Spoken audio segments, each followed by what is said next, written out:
কদরের রাতে আল্লাহ কোরআন অবতীর্ণ করেছেন। সেটা হতে পারে 21 রমাজান, হতে পারে 23 রমাজান, বেজর রাত, কদরের রাত। এজন্য এই রাতের দাম, বলে কত দাম? লাইলাতুল কদরি খায়রুম মিন আলফি শাহর, 1000 মাস লাগাতার যদি কেউ ইবাদত করে। কয় মাস? 1000 মাস লাগাতার যদি ইবাদত করে, এই 1000 মাস ইবাদত করে বান্দা যা পাবে, রমজানুল মুবারকের কদরের রাতের ইবাদত করে বান্দা এতটুকু নয়, বলে খায়রুন, তার থেকে আরো বেশি পাবে, তার থেকে আরো বেশি। মুফাসসিরিনে কেরাম বলেন, এখানে বলা হয়েছে আলফি শাহর, 1000 মাস। বলে তুই ওই সময় যখন কোরআন অবতীর্ণ হয়েছে রাসূলের উপরে, তখন 1000-এর উপরে গণনা ছিল না। মুফাসসিরিনে কেরাম বলেন কিয়ামত পর্যন্ত এই অঙ্ক যত বাড়বে, লাখ, কোটি, মিলিয়ন, ট্রিলিয়ন, বিলিয়ন, আরো যা আসবে এর থেকেও বেশি। আতিনা ফি দারে দুনিয়া না হাসান, আতিনা ফি দারে উকবা না হাসান, ইয়া গিয়াসাল মুস্তাগীসিন ইহদিনা লিফতিখারা বিল উলুমে ওয়াল গিনা, হর গড়ি দে নেকো তু তৈয়ার है जो न मांगे उससे तू बेजार है।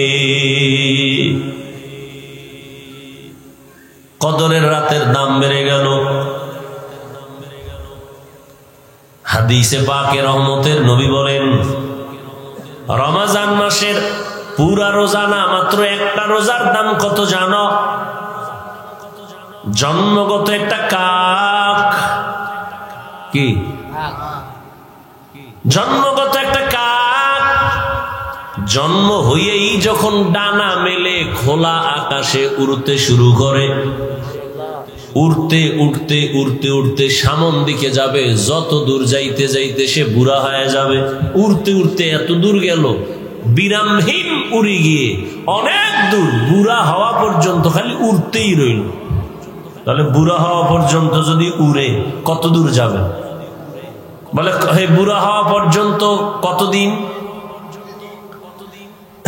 মোল্লা আলী কারি রহমতুল্লাহ আলাইহি বলেন, উড়ন্ত পাখিদের মধ্যে কাকের হায়াত বেশি। বলে কত? কয় নিম্নে 1000 বছর। সুবহানাল্লাহ বলবেন না? একটা কাকের হায়াত নিম্নে কত? তাহলে একটা কাক যদি জন্ম থেকে 1000 বছর সামন দিকে উড়িয়া যায়, 1000 বছরে কত দূর যাবে? কম্পিউটারে হিসাব মিলবে? নবীজি বলেন, কে বলেন? মিশকাত শরীফে আছে হাদিস। নবীজি বলেন এই কাকটা 1000 বছর উড়ে কত দূর গেল? একটা রোজাদার একটা রোজার বরকতে জাহান্নাম থেকে তত দূরে সরে যাবে।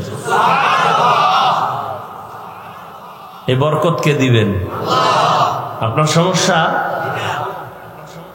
দেখেন ইসলাম অনেক সহজ, আমরা এটা কঠিন বানাইছি। আপনারা এখন সামনে যে নামাজ আছে, কি নামাজ? আসর। এখন আজান হবে মোনাজাতের পরে, সবাই নামাজের জন্য রেডি হন, ওযু টুজু করে আপনারা নামাজে দাঁড়াবেন। অন্তরে কি আছে? কোন নামাজ? মাগরিব না আসর? তাহলে আপনারা আবার কেন ঠোঁটে নিয়ত ঘুরাইতেছেন? অনেকে ঘুরায় না, কেউ বাংলা কেউ আরবি। নাওয়াইতু আন উসাল্লিয়া লিল্লাহি পড়তে পড়তে এদিকে ইমাম সাহেবের আলহামদু সূরা শেষ, হে ওই জিহ্বা দিয়া নাওয়াইতু আনি ধাক্কাইতেছে। নবীজি বলেন দিলের নিয়ত যথেষ্ট। নবীর থেকে আপনি অ্যাডভান্স হলেন কেন? এই অতিরিক্ত কঠিন বানাইলেন কেন ইসলামটাকে? নবী বলেন আপনার দিলে যে নিয়ত আছে খালাস, আপনি এটারে নিয়তটারে আবার পড়তে পড়তে তাকবীরগুলো খুঁয়ে ফেললেন। দেখেন না জানাজার মজলিসে একদল মুসল্লি বলবে হুজুর কি বাংলা নিয়ত কন, নবীজি কি বাংলা নিয়ত শিখিয়ে গেছে? আপনি কই পাইলেন বাংলা নিয়ত? ইসলামকে তো কঠিন বানাইলেন কেন? ইসলাম তো অনেক সহজ।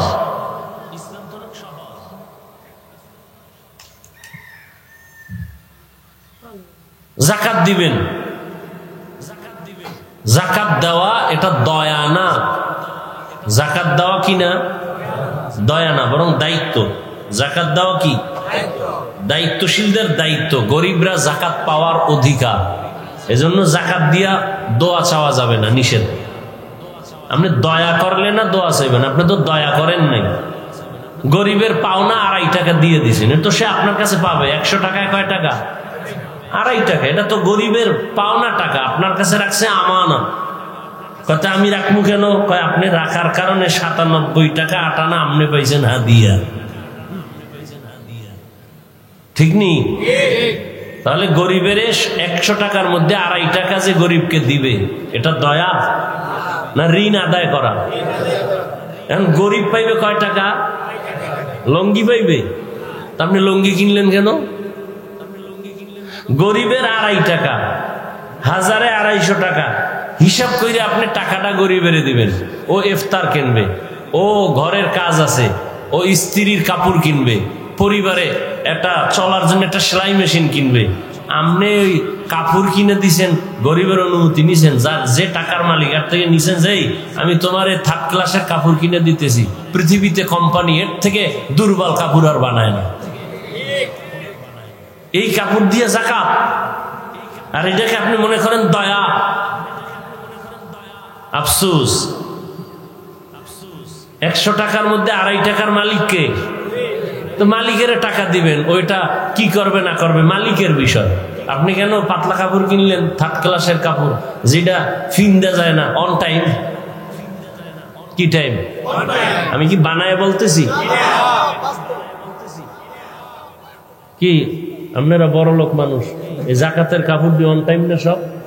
আচ্ছা, দোকানে কম দামের কাপড় নাই, তাহলে লিখতে হবে কেন জাকাতের কাপড় পাওয়া যায়? লিখতে হবে কেন? লিখতে হবে কেন জাকাতের কাপড় পাওয়া যায়? কেন ওই দোকানে কম দামের কাপড় নাই? কোম্পানি বানায় নাই? তো জাকাতের কাপড় পাওয়া যায় কেন? এই কথা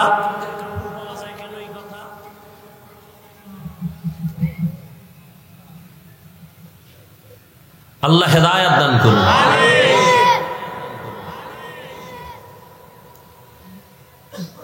তো রমাজান দেখতে দেখতে শেষের দিকে রহমতের 10 দিন চলে গেল। রহমত পাইছেন কতটুকু? হিসাব মিলাইছেন নি?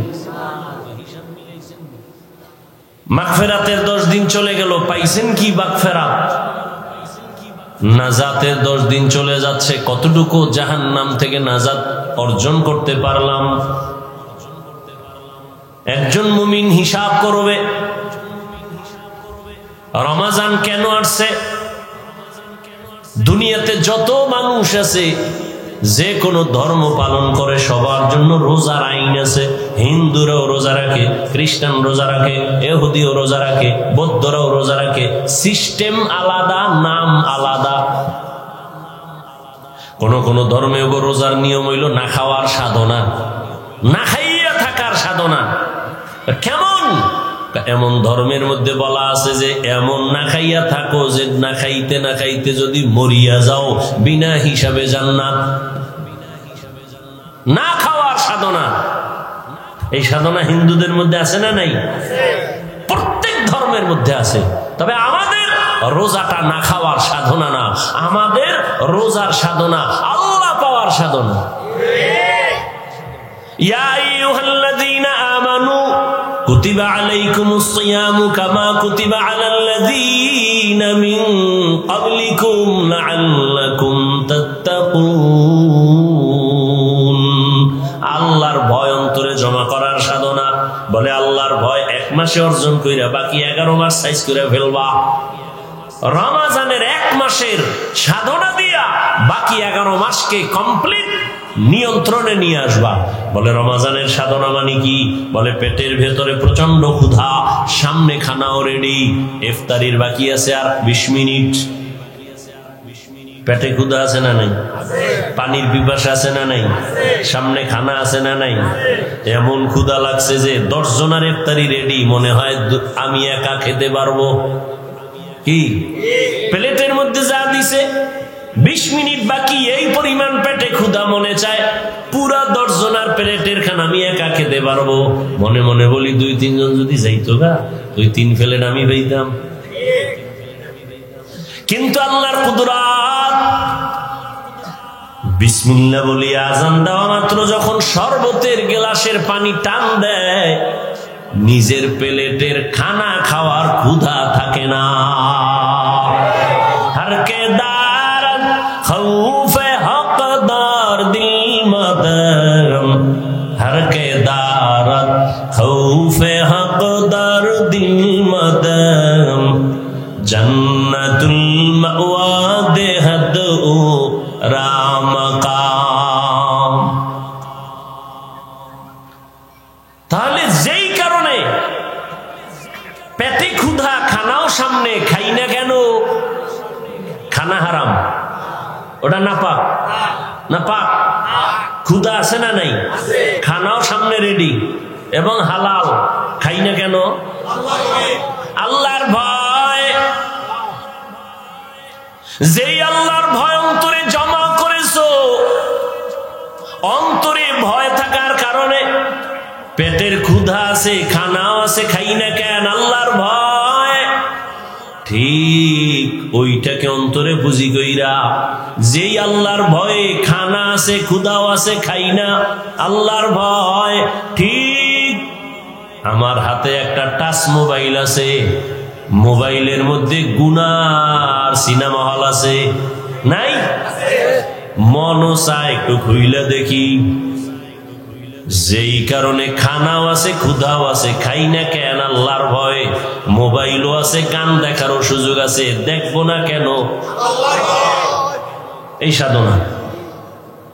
যেই আল্লাহর ভয়ে খানা আছে, ক্ষুধা আছে, খাই না, ঠিক ওই আল্লাহর ভয় অন্তরে জমা করে মোবাইল আছে, গান শোনার সুযোগ আছে, কানের মধ্যে তার লাগায়া শুনবো না, আল্লাহর ভয়ে ওই একই ভয় অন্তরে জমা করে মোবাইল আছে, গান নাচ দেখার সুযোগ আছে, দেখবো না, কার ভয়? জবান আছে, কথা বলার সুযোগ আছে, গালি দেওয়ার মতো মেজাজ আছে, কিন্তু দিব না কেন? আল্লাহর ভয়ে। এটাই হলো রোজার সাধনা, তাকওয়ার সাধনা। আল্লাহর ভয় অন্তরে জমা করিয়া ক্ষুধার কারণে খানাও খাই না, আল্লাহ বেজার হবে, এই কারণে ক্ষুধা থাকার পরও খানা খাই না। একা একা রুমের মধ্যে বসে পানি পান করতে পারি, পান করি না, আল্লাহ বেজার হবেন। ঠিক মোবাইলটাও হাতে নাও মুমিন, আল্লাহর ভয় নিয়ে বলো। গান দেখার সুযোগ আছে, দেখবো না কেন? বলে আল্লাহ বেজার হবে। নাচ দেখার সুযোগ আছে, দেখবো না কেন? আল্লাহ বেজার হবে। গান শোনারও সুযোগ আছে, কানের মধ্যে আওয়াজ নেওয়ার সুযোগ আছে, গান শুনবো না কেন? আল্লাহ বেজার হবেন। আমি হাত দিয়া অন্যায় করব না কেন? আল্লাহ বেজার হবেন। আমি জবান দিয়া গালি দিব না, গীবত করব না, মিথ্যা বলবো না কেন? আল্লাহ বেজার হবেন। এই রোজার সারা মাসের মূল কথা এগুলি। তাহলে পুরস্কারটা কেমন? বলে পুরস্কারটা অন্যরকম এক পুরস্কার। বলে কি? বলে বান্দা তুমি গার্মেন্টসে চাকরি করো, ফ্যাক্টরিতে কাজ করো, তোমার মাসের বেতনটা ম্যানেজার দিয়ে দেয়, চেক দেয়, লেখা দেয় সাইন দিয়া। তুমি ম্যানেজারকেও ভালো করে চিনো না, ম্যানেজারের আবার পিএস আছে।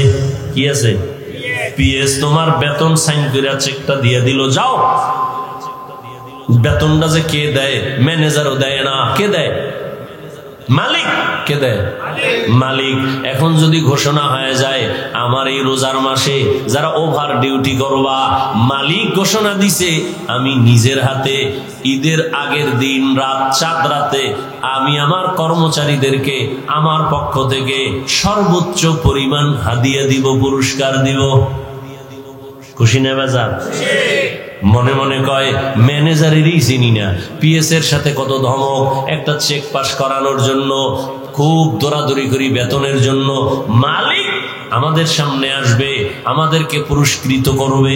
তাহলে ওভার ডিউটি করিয়া সবাই রেডি, মালিকের সাথে মোলাকাত হলে চেহারাটা দেখবো, এত দয়া করবে, এই দয়ার অনুগ্রহ আমি নিব। আল্লাহ পাক বলেন, বান্দা নবীরে বলেন জানায় দেন, জমিনে যত আমল বান্দা করে সব আমলের পুরস্কার আমার ম্যানেজারের মাধ্যমে দেই, আমার গোলাম যারা আছে, আমার মখলুক যারা আছে ফেরেশতার মাধ্যমে দেই। কিন্তু রোজাদারকে বলে দেন, এই রোজাদারেরা তোমরা যদি রমজানে রোজা রাখো এর পুরস্কার কারো মাধ্যমে দিব না, আমি আল্লাহ কিয়ামতের দিন হাজারো কোটি মানুষের সামনে আমি আল্লাহ রোজাদারকে সামনে উপস্থিত করে আমার নিজ হাতে পুরস্কার দিব। আতিনা ফি দারে দুনিয়া না হাসান, আতিনা ফি দারে উকবা না হাসান। আল্লাহ পাক হাদিসে কুদসিতে নবীকে বলেন, না না আমি পুরস্কার কি দিব, ওরে কত দিলে ওর এই পুরস্কার হবে, ও যা করছে। বলে না হুজুর যেই বয়ান করছেন, হুজুর যে আমগো জন্য করছে, এটা লাখ কোটি টাকা দিলেও শোধ হবে হবে। আল্লাহ কয় রোজাদারেরা প্রচন্ড ক্ষুধা, সামনে খানা খায় না, এত ত্যাগ এত কোরবানি, ওকে আমি কি পুরস্কার দিব? যা দিলে শেষ হবে না, সব বাদ, আমি আল্লাহ ওর হয়ে গেলাম। কি দিব? কোন দেওয়া টাওয়া নাই, আমি আল্লাহ তোমার হয়ে গেলাম। ইয়া ইলাহি মুঝসে মুঝকো दूर कर, ताके देखो मुझ में तुझको एक नजर, या इलाही तू मेरा माबूद है, या इलाही तू मेरा माशूक है। তাহলে রোজাদারের পুরস্কার অন্যান্য আমলের থেকে আলাদা না? আল্লাহ বলেন, রোজাদার তোমার পুরস্কার আমি আল্লাহ নিজ হাতে দিব।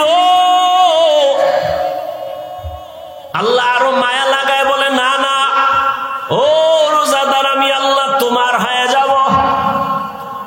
তবে কোন রোজাদার?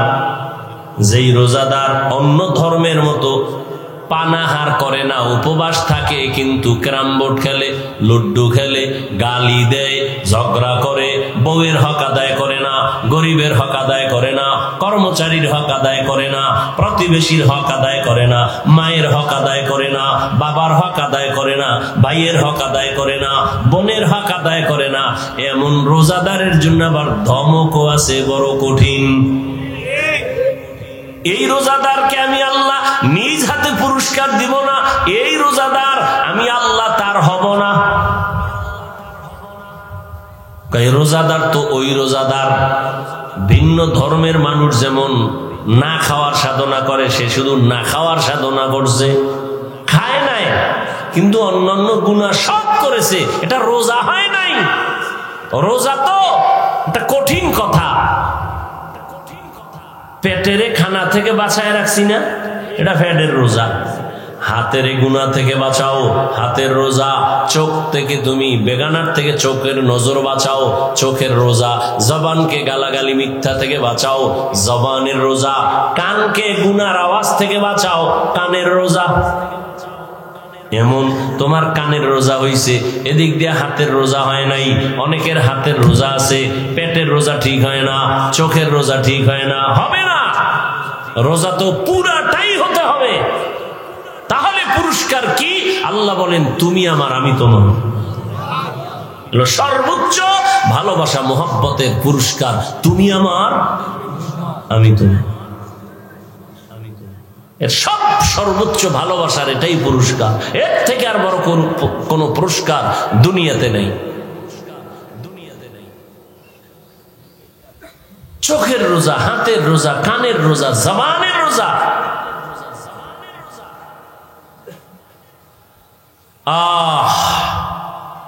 রমজানুল মুবারক,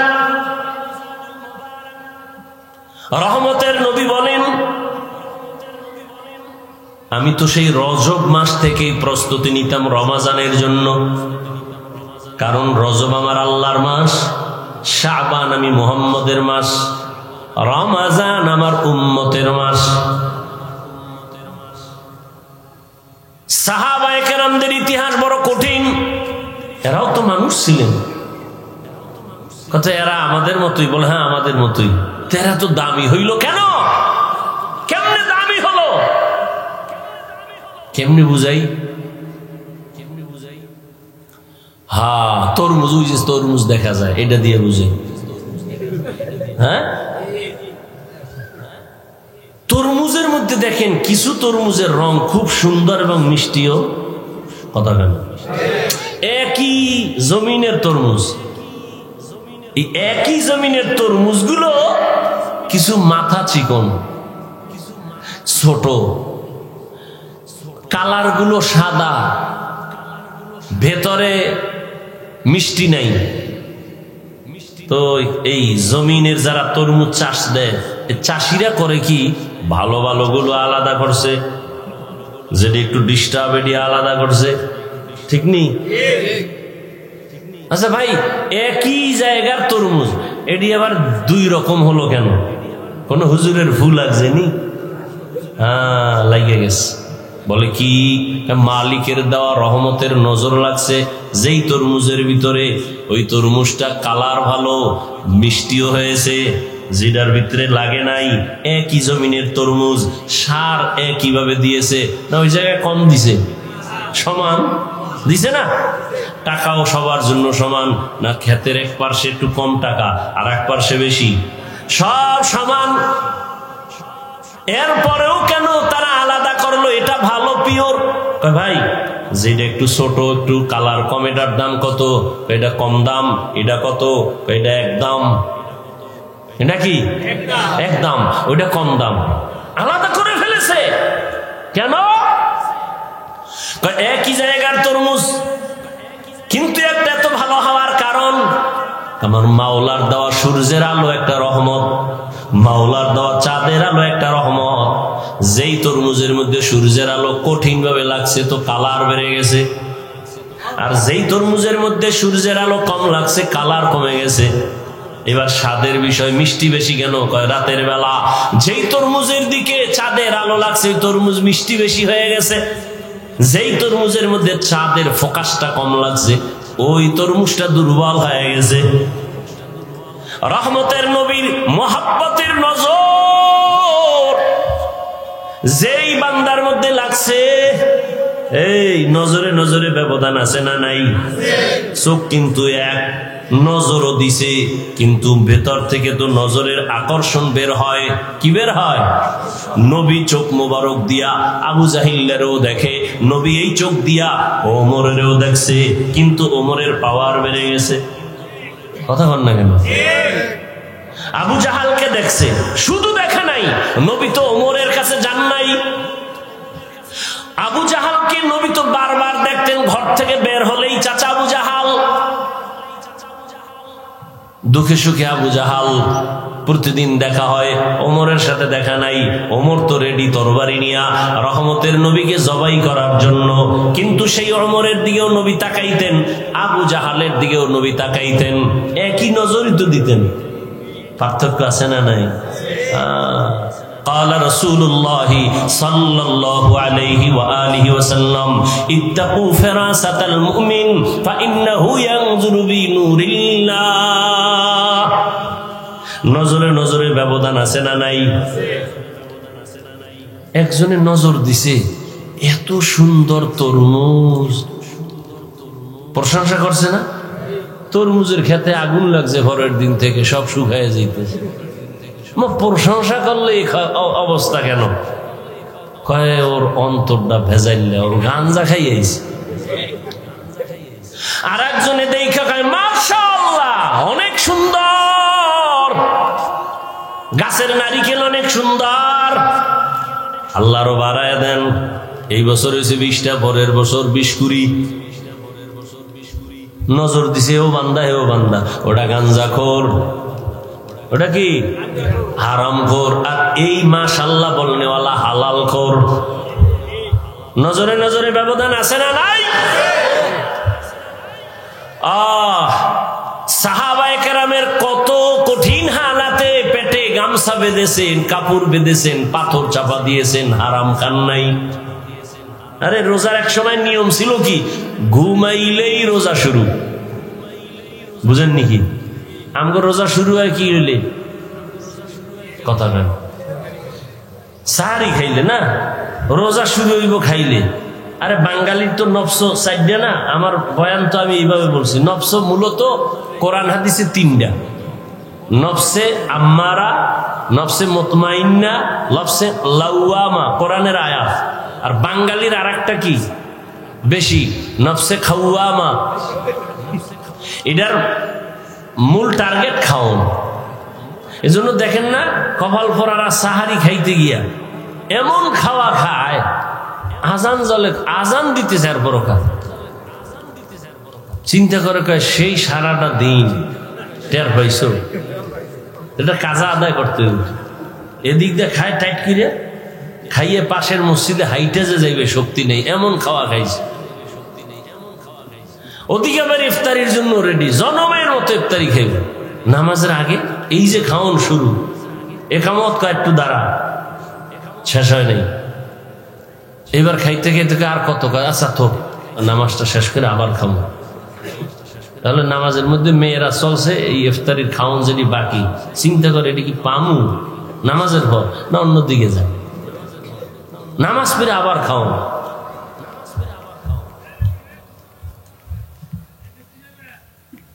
তো খানা থেকে শুরু। আর সাহাবায়ে কেরামের রোজা ঘুমাইলেই শুরু। একজন কর্মচারী রাসূলের সাহাবী সারাদিন কাজ করে খাবে, ইফতার করবে, ঘুমাইলেই কিন্তু রোজা শুরু। এ সন্ধ্যায় ঘুমা আর রাত্র 12টায় ঘুমাইলেই রোজা শুরু। কর্মচারী সারাদিন মাঠে কাজ করার পরে এতটাই ক্লান্ত, আরবের মরুভূমি, বালুকাময় এলাকা, সূর্যের প্রখর তাপ, কাজ করে করে দুর্বল হইয়া বাসায় আসছে।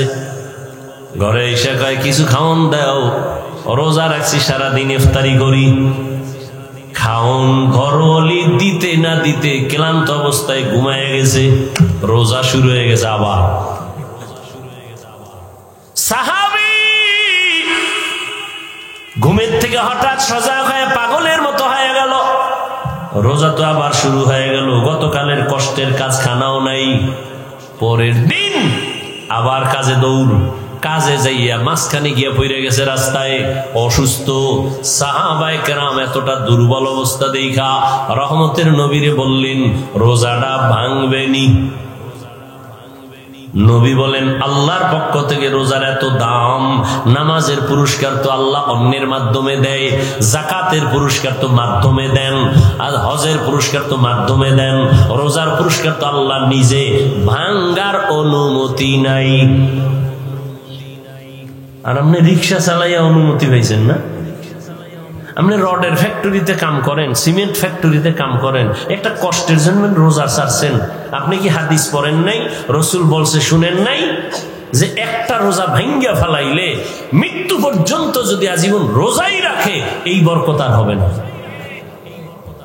তো কে দিল আপনাকে অনুমতি? আপনি অনায়াসেই রোজা ভেঙ্গে ফেলবেন, এর পুরস্কার তো আল্লাহ নিজে। এবার তো সওয়াব টওয়াব বুঝাইলাম অনেক, এবার আসেন প্র্যাকটিক্যাল কিছু কথা দর্শনের দৃষ্টিতে রোজা নিয়ে। হিন্দু ডাক্তার বিশাল আর্টিকেল লিখছে রোজা নিয়ে, রোজা মানুষের উপকার কি। এরা তো আর কিয়ামতের চিন্তা নাই, আখিরাতের সওয়াব টওয়াব কি বাদ, রোজা নিয়ে দর্শন কি, প্র্যাকটিক্যাল রোজার দ্বারা উপকার কি। পৃথিবীতে মানুষ দুই জিনিস চায়। কয় জিনিস বলেন? দুই জিনিস। শান্তি চায়, কি চায়? আর সুস্থতা চায়, সুস্থ জীবন, ঠিক না? আল্লাহর জাতের কসম, রমাজানুল মুবারক, পৃথিবীতে মানুষ বডিটাকে সুস্থ রাখার জন্য সমস্ত দুনিয়ার চিকিৎসা বিজ্ঞানীরা এক গবেষণা করে করে করে করে সব একমত হয়ে গেছে, রোজা হলো মানুষের শরীরের সুস্থতার মহা ঔষধ।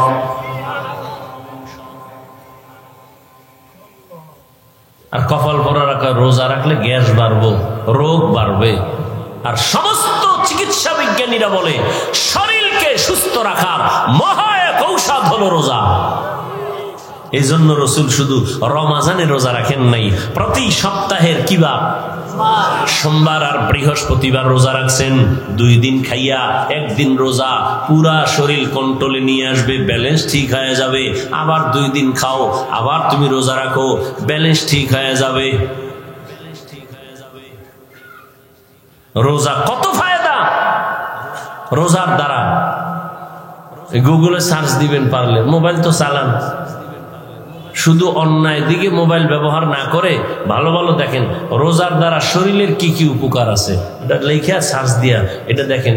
পুরা 1 সপ্তাহ 2 সপ্তাহ দেখলেও শেষ করতে পারবেন না। দেখেন রোজার দ্বারা শরীরের কি কি উপকার, চোখের কি উপকার রোজার কারণে, হাতের কি উপকার, হার্টের কি লাভ, রোজার মাধ্যমে লিভারের কি কি ফাংশনের আপনার উপকার হয়, বিস্তারিত সব দেওয়া আছে। আমাকে হুজুর গো বয়ান বা এবার বিজ্ঞানীদের বয়ান নেন। রোজার দ্বারা চোখের পাওয়ার বাড়ে, রোজা রাখলে লিভার শক্তিশালী হয়, হার্ট শক্তিশালী হয়, বডি ফিটনেস, আপনার জিম পয়েন্টে গিয়ে জিম করা লাগবে না।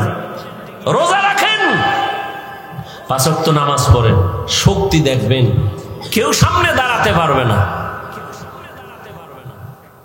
এত দামি বরকতি এই রোজা, শরীরের জন্য উপকার। প্রত্যেকটা মানুষই অসুস্থ থাকতে চায় না সুস্থ? তাহলে শুধু রমাজানের রোজা না, সোমবার বৃহস্পতিবারও রোজা রাখবেন সুস্থতার জন্য। সওয়াব তো পাবেনই, শরীরকে সুস্থ রাখার জন্য বেশি বেশি রোজার আমল, পুরা বডিকে আপনাকে সতেজ রাখবে এই রোজার মাধ্যমে। দেখেন না যারা ডায়েটিশিয়ানের পরামর্শ দেয়, ডায়েট করায়, এরা কি জনমের মতো খাইতে পারে? এরা প্রতিজ্ঞাবদ্ধ হয়েছে, এরা কসম খাইছে বাঙালির এই খাউয়ামা থেকে বাঁচাইতে। এই নফস ওটা ধরছে। এই জন্য যত ডায়েটিশিয়ান ডাক্তার আছে সকলের এক ফর্মুলা, খাওন কম। কি আমি বানায় বলতেছি? সব ডায়েটের সিস্টেম কি? বেশি খাও, সংখ্যায় খুবই, পরিমাণে খুবই কম, বারবার খাও। ভাত বন্ধ, রুটি বন্ধ, ফল বন্ধ। অনেকে বলে ফলও খাওয়া যাবে না, অনেক কিছু, মিষ্টি খাওয়া যাবে না, অনেক কথা। এগুলি নিয়ে আপনারা গবেষণা করেন, দেখেন না খাওয়ার সাধনা করাইতেছে ডাক্তারেরা, ডায়েট করাইতেছে। একজনে ডায়েট করতে করতে গিয়া 13 কেজি এখন কমায় ফেলাইছে, 80 কেজির থেকে 13 কেজি নাই। হ্যাঁ, এরকম হয়েছে না? ওই যে খায় আউলা জাউলা, ইচ্ছা রকম পাইলেই খায়, পাইলেই খায়, শরীর উল্টা পাল্টা করে ফেলেছে। সব ডাক্তারেরা বলে খাওন কমাও, খাওন কমাইয়া দাও। তাহলে খাওন কমাইয়া এই জাতিকে কে বুঝাবে? সমস্ত ডাক্তারেরা পাগল। জাতিকে খাওন কমাও, কমাইয়া খাইতে বলো, না খায়া থাকলেই শরীর ঠিক হবে। আর রাসূল আল্লাহর আইনে রোজা দিয়েছে, কোন ডায়েটের দরকার নাই। রোজা রাখো, এর থেকে বড় ডায়েট পৃথিবীতে আর হতে পারে না। এর থেকে আর বড় ডায়েট কি আছে? রোজা রাখেন, রোজা রাখবেন, ইফতারি করবেন হালাল খানা, সাহারি খাবেন হালাল। দেখবেন আপনার কোন ডাক্তারের ডায়েট নিয়ন্ত্রণের কোনো প্রয়োজন নাই। 3 বেলা খাইয়া এরপরে টানবেন বিড়ি, ডায়েট করবেন, খাইবেন মদ, গাঞ্জা, ফেন্সিডিল, আরো কত কত। এতে আপনার শরীরের উপরের অংশ শেষ, ভিতরের অংশ শেষ। এখানে অনেক শিক্ষিত মানুষ বলেন রোজা এটা না খাওয়ার সাধনা না আছে না নাই? আছে না নাই? এর থেকে আর ডায়েট কি করবেন আপনি বলেন তো? কিন্তু কপাল পরারা এই টোস্ট খায়, একটা রং চা খায়, দুপুরে এই এক কাপ ভাত, হ্যাঁ এইভাবে কত, অথচ সারাদিন রোজা রাখলে ভালো হইতো না? ওর কপাল পুড়ছে, কপাল পুড়েছে।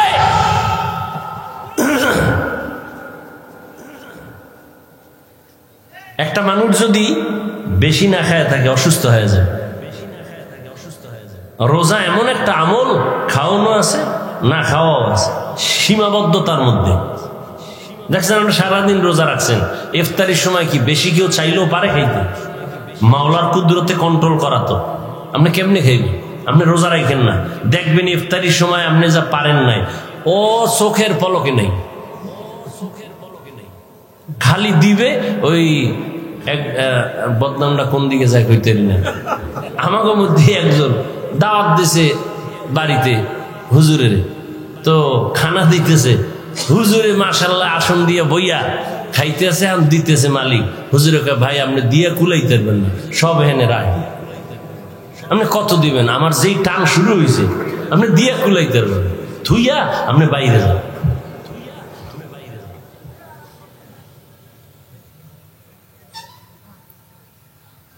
প্রত্যেকটা মানুষ সুস্থ থাকতে চায়, কিন্তু আকাম করে সব অসুস্থ হওয়ার। এক অসুস্থ খাওন দাওনের ব্যালেন্স নাই, আর এক অসুস্থ তো মৃত্যু পর্যন্ত এই অসুস্থতার মেডিসিন লয়ে ঘুরে। কি কি? মোবাইল। মোবাইলের দিকে তাকাইতে আমি তাকাইয়ে কি তো গুণা দেখি না। এই যে ওয়াজের ডেট গুলো এখন ডিজিটাল যুগ হয়ে গেছে, যে মোবাইল এখন ডায়েরি ডুরি নেই, ওটাই ডায়েরি। দেখতে দেখতে চোখের পাওয়া, কিতাব দেখলে চোখ ভোলায় যায়, বেতাল অবস্থা। আর আপনারা তো উল্টা পাল্টা যদি গুণা দেখেন তা আপনাদের উপায় কি?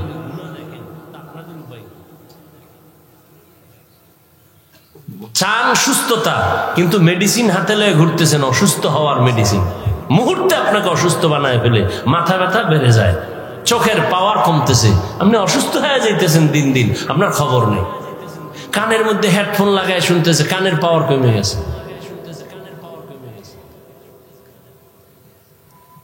এই জন্য রমাজানুল মুবারক আপনাকে অনেক কিছু শিখায়। আমরা কি শিখলাম? পেটের রোজা না, হাতের রোজা, কানের রোজা, জবানের রোজা, অন্তরের রোজা। রমাজানুল মুবারক। গরিবরা না খায় থাকে সমাজে, গরিবরা খানা পায় না। রোজাদার, রোজার মাধ্যমে তোমাকে শিক্ষা দেওয়া হচ্ছে, তুমি গরিবের দরদ বুঝো না, না খাইয়া থাকার কষ্ট কি গরিবরা করে, তুমি রোজা রাইখা এটা অনুভব করো। অনুভব আসলেই গরিবের প্রতি তোমার দয়া বেড়ে যাবে। গরিবের প্রতি যখন দয়া শুরু হয়ে যাবে, গরিবের দোয়া যখন তোমার উপরে লাগবে, তোমার জিন্দেগি সুন্দর হবে, সার্থক হবে। বলেন গরিবদের অনেক পছন্দ করে না, কিন্তু একটা বড় লোক কি দেখাইতে পারবেন গরিব ছাড়া চলতে পারে? বলেন ময়দানে গরিবরা ধান কাইটা না দিলে বড় লোকের খানা আছে? নদীর মধ্যে গরিবরা মাছ না দইরা দিলে আর জীবনে কপালে মাছ আছে? গরু কসাইরা জবাই কইরা ভাগ কইরা না দিলে কোনো বড় লোকের যদি বলে আপনি নিজে জবাই দিবেন, ও কয়টা গরুর লাথি খাইয়া জায়গায় বোল্ড হয়ে যায়। কসাইরে লাথি মারে গরু কোরবানির সময়, দেখেন না, বেতাল করে ফেলে। তাহলে গরিবের সাহায্য প্রত্যেকটা ক্ষেত্রে, অথচ অধিকাংশ ক্ষেত্রে আবার সে গরিবের সাথেই বেইনসাফি করে অনেক আল্লাহর বান্দারা। আল্লাহ সবাইকে হেফাজত করে। রমাজানুল মুবারকের বাকি দিনগুলো কদর তালাশ করে নিজেকে কদরওয়ালা, পরিবারকে কদরওয়ালা, আমার ঈমান আমলকে কদরওয়ালা বানাতে পারি, সে তৌফিক আমাদেরকে আল্লাহ দান করে। দোয়া করি এই মাদ্রাসার জন্য, এই এলাকাবাসীর জন্য। মাদানী হুজুর দোয়া চেয়েছেন, যারা এই দায়িত্বে আছেন মাদ্রাসার কমিটি, এলাকাবাসী সবার জন্য আল্লাহ পাক তাদেরকে পরিপূর্ণ দ্বীনের স্বার্থে, ব্যক্তি স্বার্থে নয়, দুনিয়ার স্বার্থে না, আল্লাহ খেদমত আঞ্জাম দিয়ে যাওয়ার তৌফিক দান করেন। আলহামদুলিল্লাহি রাব্বিল আলামিন, والصلاة والسلام على سيد الأنبياء والمرسلين وعلى آله وأصحابه أجمعين يا أرحم الراحمين يا أرحم الراحمين يا أرحم الراحمين اللهم ارحمني بترك المعاصي اللهم ارحمني بترك المعاصي اللهم ارحمني بترك المعاصي ربنا ظلمنا أنفسنا وإن لم تغفر لنا وترحمنا لنكونن من الخاسرين ربنا آتنا في الدنيا حسنة وفي الآخرة حسنة وقنا عذاب النار রব্বুল আলামিন পবিত্র রমজানুল মুবারক দেখতে দেখতে শেষের দিকে চলে আসে। আয় আল্লাহ, রহমতের 10 দিন গেল, রহমত অর্জন করতে পারলাম কিনা বড় চিন্তা। মাগফিরাতের 10 দিন চলে গেল, মাগফিরাত হলো কিনা চিন্তা। নাজাতের 10 দিন চলতেছে, চোখের রোজাও করতে পারি নাই, হাতের রোজাও ঠিক রাখতে পারি নাই, জবানের রোজায় ত্রুটি, কানের রোজার ত্রুটি, অঙ্গ প্রত্যঙ্গ গুনাহ থেকে বাঁচাইতে পারি নাই। আয় আল্লাহ, আজ আপনার মোহাব্বতের বান্দাদের নিয়া এই দ্বীনি মারকাজ মাদ্রাসার সামনে বসছি, কোরআন সুন্নাহর আলোকে কিছু আলোচনা করেছি। ভুল ত্রুটি ক্ষমা করে আমাদের জীবনের সব গুনাহগুলো মাফ করে দেন আল্লাহ। আয় আল্লাহ তাআলা, রমজানের বরকত আমাদের দান করেন, রমজানের রোজার মাধ্যমে তাকওয়া অর্জন করার তৌফিক দান করেন, রমজানের রোজার মাধ্যমে আপনার সন্তুষ্টি অর্জন করার তৌফিক দান করেন। আয় আল্লাহ, রমজানের বরকতে আমাদের সবাইকে দিনদার বানায় দেন। আয় আল্লাহ, রমজানুল মুবারকের বরকতে ঘরে ঘরে সুন্নতের আমল জারি করে দেন আল্লাহ। আমার কলিজার প্রত্যেকটা যুবককে দ্বীনের খাদেম, কোরআন পড়নেওয়ালা বানায় দেন। রমজানুল মুবারকের বরকতে মা বোনদের আবেদা বানায় দেন, পর্দাওয়ালা বানায় দেন। এলাকায় শান্তি দান করেন আল্লাহ। আয় আল্লাহ, জামিয়া কবুল করে নেন। আয় আল্লাহর খেদমতে যারা আছে সবাইকে কবুল করে নেন। আয় আল্লাহ তাআলা, যারা দোয়া চেয়েছেন মাদানী হুজুর সহ সমস্ত উলামায়ে কেরামদেরকে দ্বীনের উপরে মজবুতি দান করেন। আয় আল্লাহ, সারা দুনিয়াবাসীকে মাফ করে দেন আল্লাহ।